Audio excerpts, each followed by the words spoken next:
Happy Sunday. ఇది చూసినట్టయితే మా క్వార్టర్ గల్లీ ఇది. సో 1, 2 చాలా తక్కువ బ్లాక్స్ అనమాట ఇటు సైడ్ మాకు ఉన్నది. సో ఇటు సైడ్ మొత్తం కంపేర్ చేస్తే ఒక 4 బ్లాక్స్ ఉంటుంది, ఇటు సైడ్ 4 బ్లాక్స్. సో 1 బ్లాక్లో మనకి 6 క్వార్టర్స్ అయితే ఉంటాయి అనమాట. 6 ఉంటాయి. సో వర్షం పడుతుంది లైట్గా. మామూలు అయితే దొంగతనం చేస్తున్నాం, జామకాయ దొంగతనము. కానీ లాయ్ మా కోసం.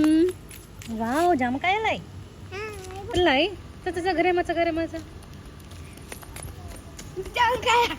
దొంగలు. అక్కడ ఒక పెద్ద దొంగ ఉన్నారనమాట. చెప్తే వినని వాళ్ళే పిల్లలు అంటారు కదా, సో అట్లనే ఉన్నారు ఇప్పుడు. ఒక్క మాట వినరు, ఏం చేయరు. మా పాపని తినమంటే తినకుండా బయటకు వచ్చేసింది అనమాట. ఏం చేస్తాం తినప్పుడు ఎంతసేపు కూర్చుంటాం చెప్పండి. కాసేపు వెనక మళ్ళీ తినిపిస్తా. అక్కడ కుస్తీ పడుతున్నారు మా వారైతే. Happy Sunday with this small వర్షం. కష్టజీవి జామకాయల కోసం తడుచుకునే వస్తున్నా మా వారు.